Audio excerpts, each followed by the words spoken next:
We'll dive right in. So everybody who's joining us, signing in, watching this live success story interview with the lovely Sophie Foster, who is based out in Ibiza, however, is now in Mallorca. We'll let her give you a little bit of the story shortly. So I want to say welcome to Sophie, and thank you very much, Sophie, for taking your time out of your day to talk to us about your story and your journey working with me and being part of the Lifestyle Marketeer program. So welcome. How are you doing? I am good, thank you. Good. Nice and sunny today, so I'm happy with that. Always sunny here. So what are you doing in Mallorca? Give us a little bit. So me and my fiance are just sort of looking for wedding venues at the moment. Got engaged a few months ago, and I'm actually living in Ibiza. I moved there a few weeks ago, and so we've come here for a few days just to find a wedding venue, obviously, because it's like ridiculous amount cheaper than getting married in Ibiza. But yeah, I moved to Ibiza. I've been planning to move to Ibiza for probably about 3-4 years. I've been thinking, that's where I want to live. All my mates live there. I'm big into my DJing, so that's naturally the place where I wanted to be. Obviously, it's the center of dance music for the whole world, really. So I just needed to be there. And I've just been biding my time. I just lived in Bangkok for 2 years. Always been a teacher, taught business studies for 10 years. Taught 5 years in London, 3 years in Dubai, and 2 years in Bangkok. And, never really knew how to get out of it until now. We're going to rewind a little bit just to give people context. Sophie's been working with me and my team for how long now? I started on May 27th. I remember the date. So June, July, August. Well, 4 months. I always had this goal of going and living in Ibiza, right? Like you just said. And you're passionate about your DJing. Why couldn't you go live in Ibiza, 4 months ago, or when you were teaching for the last 10 years? What was holding you back? What kind of position and situation were you in when you were teaching? Yeah, so for one, there wasn't any teaching work in Ibiza. It wasn't something that it's not a big, place with loads of built up cities. So there wasn't any work for me anyway.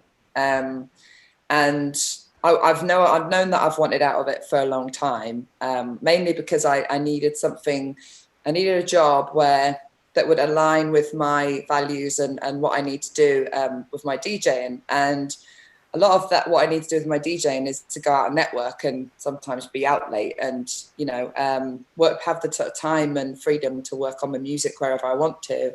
And with a teaching job, I wouldn't say I regret it, because it's taken me around the world and it's been amazing. I've made some amazing, friends through being a teacher. So I've loved it, but it was not sort of aligning with what I wanted out of my DJ career. Last night, and I'd be like, I don't know, I got to sleep at 3 a.m. and I had to get up at 5:30. Yeah, like that. Literally dragging myself through the day, and that was coffee. Yeah, and that was a regular occurrence, and I didn't know how to break that and get out of that, and at a time where I was really wondering what the hell am I going to do, and I've always wanted to work for myself because I knew that would help me with my DJ and give me the time and the freedom and stuff that I want to focus on that. And then along came your YouTube video and you in a swimming pool. That changed everything. Overlooking it right now. I would turn it around, but that'd be nice. A bit too much of a break. So awesome. So when did you get to Ibiza? It's only very recently, right? Yeah. So we've known each other for 4 months. You've been part of our coaching and mentorship services for, as I said, about 4 months.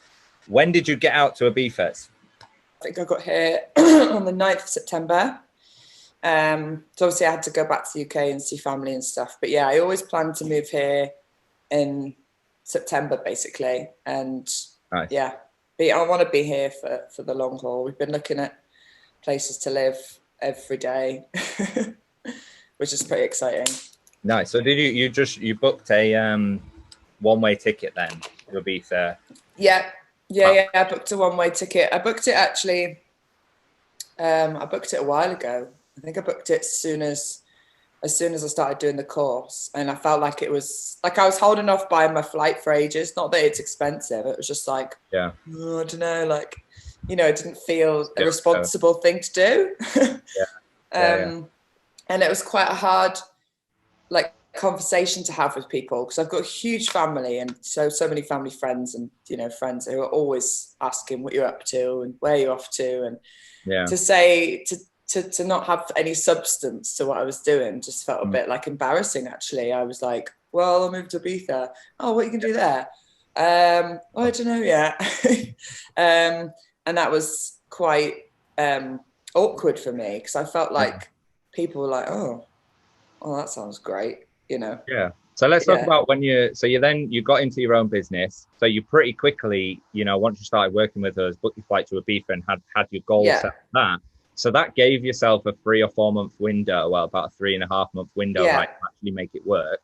So what happened in those 3 months? Just talk in terms of like business wise, how many, who are you working with? What have you learned to do? Who are you working with? How many of those people are you working with? And how does your business and how does that 3 month journey look? Yeah, so I went through the first few weeks of the training, you know, quickly, because I mean, it was just listening really. And I remember feeling really like buzzed, like super buzzed, more than I felt in a long time, because I'd taken action towards something that I wanted for a long time as well. And I felt really, I was actually for the first time getting up early in the morning when I didn't need to.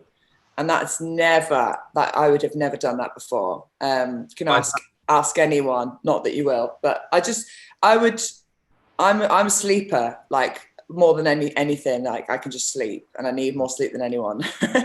So to get up before, like, you know, if I don't have anything to get up for example, like work, I just wouldn't set an alarm. And so that was a big one for me. And it doesn't sound like it would be a big one for everyone, but like for me, that was a big thing. I started getting up earlier in the mornings, I was doing my training, and then, you know, and then got to the part of the training where you had to get on the strategy sessions, and obviously it was completely shit myself. And the people. Yeah, I remember. I know. I remember the first one actually, and I was just following what you said, you know, and the thought of 10 strategy sessions to me sounded like, I was like, oh my God, my brain's going to explode. And then it's funny because obviously you teach everything that you need, but actually really how you use it, which I've realized from finishing it, is down to the person themselves as well. And how you like utilize the knowledge that you've given, and how you learn from each strategy session and each experience that you have with people. And also a lot of it was for me reframing the like entrepreneur mindset, and that's why I understand why there was a whole week of training based around it, because I remember thinking, Christ, talking about mindset a lot, which I love, 10 hours. And I love that, because I'm really passionate about that anyway. But I get it now why you went into that so much, because there were times I was like, oh God, you know, you feel like you're crap, you feel like you're failing, and you're not actually, you're just learning. So yeah, I basically spent my last sort of couple of months in Bangkok. I left Bangkok in July. I was just smashing out the work, and I got my 10 strategy sessions in. I think I got my first client. I can't remember now. I think I was about 6 weeks in, and I got my first one. First paying client. First paying client, yeah. Obviously I got my say again. What was that deal? So you got your first paying client. Who were they after 6 weeks? Who were they and what did they do? Yeah, so it was a sort of online fitness provider in Fuerteventura. I undersold because it was the first one, and I was just bricking it about charging the normal price. But yeah, so I charged like $450 a month, which I was literally completely over the moon with. And then first step. Yeah, exactly. And it was, I think for me, my mindset changed after that, because I felt, so I can do this. I just felt like I can actually do this. And it was such a great feeling. And there's a lot of coaching in the group, and people egging you on about, like, you know, don't give up, the process works and all that. and you do want to believe it. In the back of your mind, you're like, but what if it doesn't work for me? And, you know, what if I'm going to be the one who just can't do it? Yeah. Then there is that doubt and fear, and that's just normal human emotion. But then after that, I think my confidence built, and I got another client, and I charged them 900, which was like really cool. A month, Yeah, 900 a month. And then this is pounds. And then my product test clients that I got at the start, who I actually love, and I'm so glad that I found them, because they're just awesome people. And then one of them has turned into a client as well, which is another like 900 a month. So no, that leaves you at about £2,250, which is around about just short of 3K USD for anybody who's not proficient in the pound, right? Yeah. That's awesome. So first of all, congratulations, right? Thank you. That was in what, a 12, roughly about 12 weeks, window, right? And that's obviously now enabled you to get yourself to Ibiza, which is the big thing, because for a lot of people, you know, this, like, starting your own business, having your own clients, it's not about the money. It's not always about the, you know, I want to make a bazillion dollars and live on a yacht in the Bahamas and, you know, all of this stuff. It's actually about what you can do, what that income off your own back actually gives you. So what's it been like now, moving to Ibiza with a skill set and clients that, you know, you can do it, you can make it, you're already, you know, well on your way. What's it like? What was it like getting off the plane in Ibiza with that amazing confidence? Well, this has been a long time coming for me. So I think actually I got like a little bit teary when I was walking to the plane in Gatwick, because I was just like, you know, it's a moment I've waited a long time for, really. So I was like, felt proud, you know, I felt proud that I'd sort of done it. I haven't really done it yet, as in I don't have a house and stuff, but like I'm here, and, you know, I'm standing on my own 2 feet. And that felt really, really good. And I felt a big sense of achievement. I felt proud of myself for still going ahead with it, finding things that are going to allow me to have this life that I want. And like now I'm here, it's mad. Like I can't really believe it. You know, you just get a bit of imposter syndrome. And also I'm still settling in as well. I mean, it's somewhere I've always wanted to be, but it's also somewhere new for me. I mean, I've been here like 10, 12 times, but it was very different than other times I was here, you know? This is more like... You can actually remember it. Yeah. Yeah, it's a bit different. This is more like adult, and I'm not coming here to just get smashed. I want to live here and, you know, explore the beautiful island that it is. And so it's a different kind of experience. But what feels really good is to be sort of, I've matched my salary, basically. I've pretty much matched my teacher salary, maybe a little bit under, but to know that I'm able to earn money whilst I'm here is like something I never really thought I'd have. I always used to see people working in cafes and co-working spaces, and, you know, when you're teaching, you just got no idea about what all that other like ether of like work going on is. You're just like, what are all these people doing on laptops all the time? What are they actually doing? You know, and now I'm like, oh yeah, it's actually like, now you're one of them. Now I'm one of them. What about the people around you then? What do they think about you know, those people who are maybe still in that life that you've just left? Is there anybody in like your friends and family that are like asking you what you're doing, and you're kind of like, doing this, but they don't understand? Or definitely. There's a lot, actually. It's funny, there's a lot of you'd be surprised. I mean, or maybe you wouldn't. I don't know if you've done some teaching before, haven't you? No. Oh right. The amount of school or anything. No. Oh right. The amount of teacher friends that I have who said to me, like, and I'm like, you know, when you leave your teaching job, everybody's asking you, which school are you going to next? That's the conversation that you have at the end of the term, you know, where are you off to? And I'm like, well, I'm not going anywhere. And it's a really big thing for someone to leave teaching. It's like a really big, whoa, what do you mean? What are you doing? And people are like straight away really like fascinated because you've left teaching, and you're just like, you're completely like mad, but you're also doing what they want to do as well. because a lot of teachers want to leave teaching, just don't know how. And it's amazing the amount of conversations I've had like that, where they're like, "You're leaving teaching?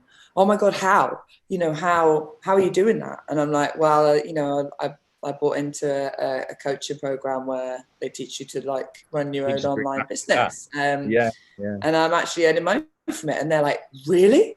You know, and I do have to say to people, you know, it's hard work. It is, and it is, and it's harder than I thought it would be in a good way. But nothing worth having. Yeah, it's just, I think at the start it's just a lot to take in, and I'm really, I can see the progress I've made in 4 months, and stuff I'm doing now. I would think 4 months ago I'd be like, you know, scared of it, but I can do it now, and I think, well, what am I going to look like in the next 4 months? In the next 4 months, and it's quite exciting, really. Yeah. But yeah, people are always very fascinated, like, oh, online advertising, especially, you know, the oldies, my parents. Yeah. Whoa, what do you mean? Yeah. You know, my parents still don't have a clue. Multiple 7 figures into, you know, business and the online entrepreneurial space, and they still don't really fully understand what I do. Yeah. A lot of my family don't. So, like, yeah, I get that. That's kind of why I asked that question. It's a proper interesting topic because everybody's got their own, you know, view on it, right? So I just want to revisit, because you mentioned a couple of the struggles, and that's what really, you know, helps people out who are watching these interviews as well, who are perhaps facing those, whether they're working with us or whether they're not. Yeah. The struggles that you came up against. You mentioned imposter syndrome. You mentioned feeling like, oh, you know, can I do it? Will I be one of those people who, you know, it doesn't work for, etc., etc. First of all, for the record, you'll only ever be one of those people who it doesn't work for if you give up, and giving up is a choice, right? So how did having coaching and mentorship and the support of myself and the team, how did you get through it? Or was that even the thing that helped you get through it? Yeah, 100% it was. Like, how? Well, I've always, like, you know, I think in the training you've said take part in the Q&As, take part in the Q&As, and it was kind of something I was like, all right, I'll take part in the Q&As. Like, it's definitely a thing. So, and I did, and I have to say, whenever I've had a bit of a bum week or been feeling a bit like I'm just treading water and I'm not making, you know, too much. Oh, you're frozen. Headway. Hello. Yeah. You're still good. Cool. You're back. Yeah, whenever I felt like I'm not making too much headway or too much progress in a week, and, you know, things just felt a little bit flat and I wasn't like feeling that buzzed off anything, and just, you know, when those times when you just got to keep going, and I jump on a Q&A and I just would instantly feel better.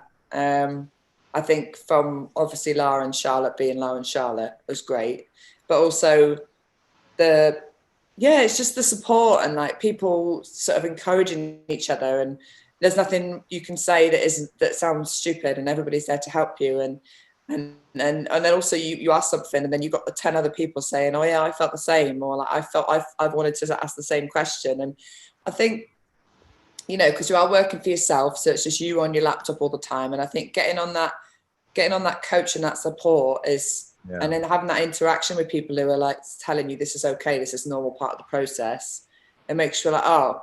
And it always felt like leaving the Q&As, I had a big injection of motivation, and so I highly recommend jumping on them if you're on the program, and make sure you go on them every week. 100%, and that's why I bang on about it in the training, because, you know, people jump into working with us, and, you know, they I mean, those people who do the best and get the best results, like they make it a part of their life, right? They make the Lifestyle Marketeer community, the Q&A calls, the training, the lifestyle changes, you know, exercise, meditation, mindset, Wim Hof breathing, all of this stuff, personal development work, they make it a part of your life. So if you're watching this, whether you're working with us or whether you're not, whether you're thinking about working with us, go all in. You have to go all in, because that's what's necessary to start your own business. Like you need to be present, you need to show up, and you need to be consistent. So anyway, that's my kind of 2 cents to that. So I totally agree with you. So where are you going to go from here? So you've got, how many clients do you have on board right now? We've hit the revenue number, but I've got 3 clients at the moment. I want, like, I want to get 3 more at least by Christmas. That would make me feel, pretty comfortable. Ideally, I want to get up to the 10, which again is probably like a mindset shift I need to make, because I know I can do that, but also, I'm like, how do I do that? As in, it just sounds to me like a lot, but I think when you do, the thing is about making progress is, we only live in our day we're in right now, but if you do take a look back and think about how far you've come, it's like, if you think about another 4 months. Break it down, 6 weeks in, you landed your first client. So within the last 10 weeks, you've landed 3 paying clients. So that's on average 1 every 3.5 weeks. Yeah. Right. So if you then look forward, and I'm going into coaching mode here because you've got so much more potential than what you just said, looking for another 3 clients over the next October, November, 12 weeks would align with the journey that you've come on, would align with the pattern that you've had so far. But like all of the knowledge and experience and tools and strategy and support, etc., that you've gained in that time, you should be landing another 3 really in the next, 1 to 2 months, 2 months max. Yeah. So aim high, both for yourself and everybody who's watching as well. Like, you're going to achieve so much more. We've literally just, if you've just seen the post that Laura Platt has just shared in the group, she dived into the one-to-one group about 5 or 6 weeks ago, and she messed around for about 4 weeks. And I called her out on it, and I said, right, you need to stop doing this stuff over here that she had been told to do by somebody else, a business coach or something that she hired. And I just said, stop doing that. Listen to me, do exactly this, and this. And she's hit 12K cash collected in the last week and 16K revenue in the last week, right? So if one person can do it, anybody can do it. Yeah. However, obviously the journey, I like to think of it like exponential growth, right? Exponential things speed up. Your first client's always the hardest, right? And then it's about repeating that again and again and again, continuously investing, moving forward yourself. That's a massive part of hitting those numbers as well. So anyway, looking back now, couple of final questions. I know we've nearly been on, 25, 30 minutes. So looking back from where you are now, Sophie, what advice would you give yourself starting out, for those people who are maybe starting out in their journeys? Good question. I sound like a politician. I would say that the journey can feel a little bit daunting, a little bit lonely at times, and you are going to feel like a failure. And what I would say is, just don't give up, like you said. I think it's very easy when people don't see results quickly, because we live in such a instant gratification world these days. Everyone wants everything right now or yesterday, and it doesn't work like that. And I think just do the daily things. Just do the daily things every single day, and you will start to see that momentum. And that's all I can say. Like, there'd be some days I wake up and be like, what's the point in this? Like, I'm not getting anywhere, or I'm not doing it right, or I'm just not made for this, and maybe it wasn't what I thought, blah, blah, blah. And you'll get all those thoughts coming in, but just do the things you need to do every day, and it sort of works itself out. Like by magic, it just works itself out. So I would say doing the right things consistently, right? Yeah. Every day. Yeah. I would say it's consistency and just not giving up. Yeah. Because you will feel like you want to give up at times, and just don't, because you're never going to get better if you don't keep doing it. 100%. And as we always, we say throughout the training, like, it's tough. The journey is tough. You come up against times where you don't want to continue. You're like, oh my God, somebody else has not responded to my messages, or whatever, or you lose a deal or whatever. And for the very beginner entrepreneur, or very beginner person who's new to entrepreneurship, like, that's a very tough thing to overcome. And now, do you feel like you could overcome that on your own? Yeah. I mean, like, with the support, Do you feel like I definitely, sorry, I thought you meant right now. I just think, no, if I didn't have the Q&As and the training and the coaches in the group to ask, I think I would have just definitely, my head would have just exploded and I'd be like, I can't do this. The accountability is huge, right? Or like having the support of other people who are on the same journey, who feel like you do sometimes. Yeah. And seeing those people who have felt like that, who have now moved past that and now have their own client base and are have succeeded ultimately. Yeah. But of course, hard work does take hard work, right? To actually get there in the first place. So final question, Sophie, just to kind of wrap up, round up for everybody. What would you say to somebody who's watching this video or watching this interview, who has been thinking about joining the program for a while, thinking about working with us for a while, who hasn't yet built the confidence in themselves or in the process or even in us as a company to actually help them achieve the kind of results that you've achieved? What would you say to that skeptic inside somebody's head? Mm-hmm. Yeah, what I would say is, it's one of my favorite quotes actually: if nothing changes, nothing changes, right? So like, if you've got this niggling feeling inside that there's something different for you and you want to leave your job and you want to live the lifestyle where you can travel around their money and you don't think it's possible, it is possible, but you have to take a leap. It's a leap of faith, because I didn't know that joining the program was definitely going to work for me. I just believed that there was an opportunity for me that I hadn't had before, and it scared me. It did scare me. It was new. It was an investment of me, my time, my money, and it scared me to do it. But if I didn't make a change, nothing was going to change. And so sometimes you have to take a leap of faith. And so what I would say is, if you've got that niggling feeling inside and it's not going anywhere, that's not going to go away unless you do something about it. Yeah. And doing something about it is joining the program and taking some action to change in your life. And it does work. Say again. And backing yourself as well with following through, doing the work. Yeah. And all of that good stuff. Sophie, absolute pleasure. I do thanks, mate. By saying congratulations to you in a professional sense, but also congratulations to you in a personal sense as well. As you said earlier, thank you. Sophie's getting married, looking at wedding venues. Wish you and your fiance all the best. Love having you in the group. Thanks. Yeah. Any final words to anyone before you sign out?